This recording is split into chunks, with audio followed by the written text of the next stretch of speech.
Welcome to One Man's Tracks. This week I ran into another artist that forced me to question and wrestle with genres and their loose definitions. Having been an artist who grew up surrounded by the mainstream grunge living in Seattle in the 90s, he actually came out of the underground punk scene there with his band Sunny Day Real Estate.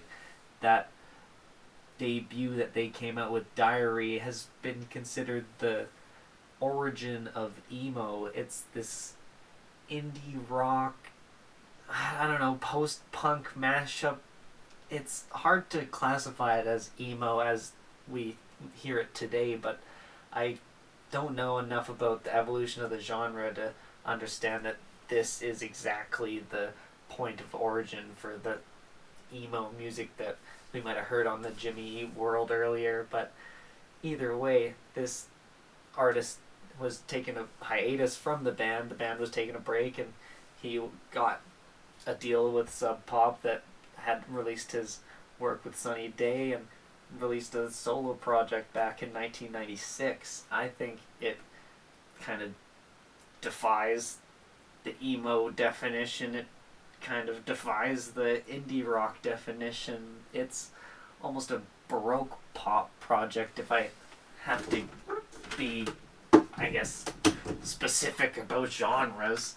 This is Jeremy Enigk's solo debut, Return of the Frog Queen. Jeremy has actually been dubbed the godfather of emo for his work with Sunny Day, but I think his contributions to indie rock has been greater than his contributions to today's emo. But regardless of genre classification, this is a gorgeous and mysterious 30-minute carnival ride full of dark corners and whimsy and curious characters. Accompanied by a 21-piece orchestra, Jeremy performs as the ringleader, guiding you through his magnificent imaginarium of sound with his lamentful and gripping vocal performances. There's a beautiful and haunting quality about the atmosphere that's provided by the orchestration here on this project that forces the listener to sit up and lets Enigk's words direct this captivating symphony. A wonderful album listening experience. Its emotional and soaring numbers have me replaying it again and again, just falling deeper into this flying circus that Jeremy's created here. It all starts with the glorious swelling that happens on the opening track, Abigail Ann.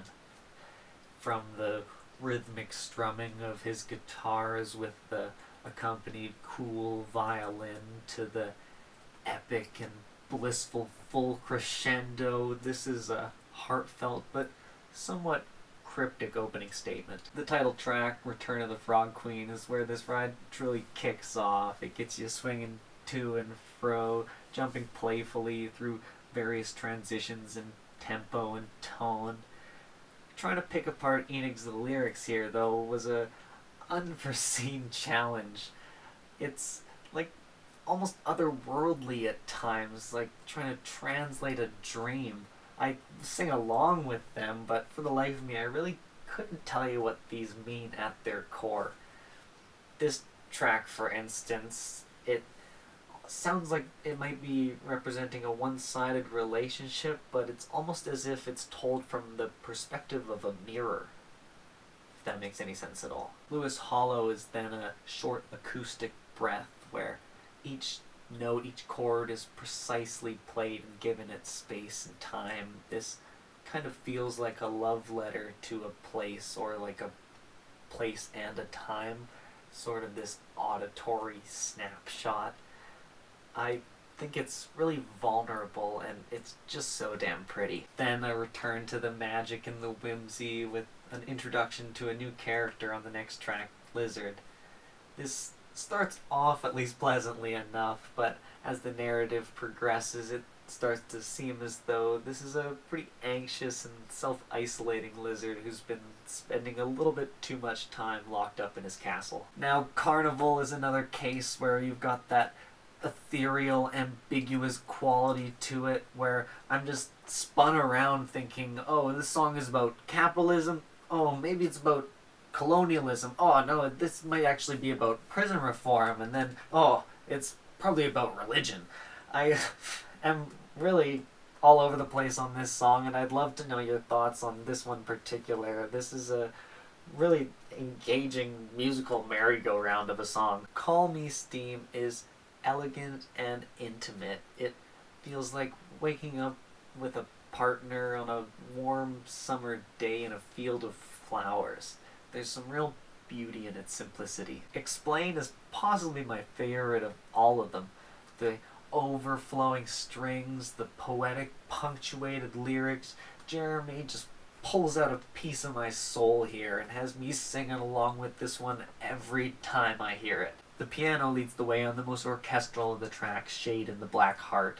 There's some real desperation to the vocal delivery at the end here, this hopeless screaming, seeking out a way to sort of transfer this potentially life-saving message, and then just sort of floating off peacefully, maybe coming to terms, this inability to translate this message in a way that can be understood, and just, I don't know, finding some solace somewhere else, I guess. The closing song, Fallen Heart, takes an interesting and Beatles-inspired approach of playing a song over top of another song that's being played backwards.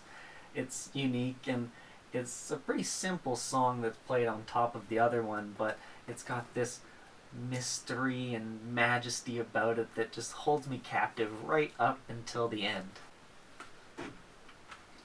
I absolutely love discovering an artist who's willing to push past conventional genre boundaries, production styles, and song structures, all at the same time while they introduce me to a brand new and exciting lane of music that's been inspired from their work. I'm so thrilled to have this and let it continue to grow on me.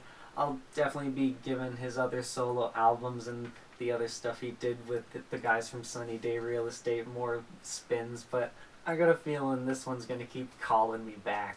I implore you to go check this out down in the description. I'd love to know your thoughts and feelings on it, or anything Enigk related down in the comments. Leave a like if you made it this far in the video. Maybe check out this Mike Oldfield Almadon review for another breathtaking listening experience. And if you're not interested, here's some 90s albums I've reviewed that you might want to take a peruse through. Subscribe for more secondhand album reviews, and thank you so much for watching, guys.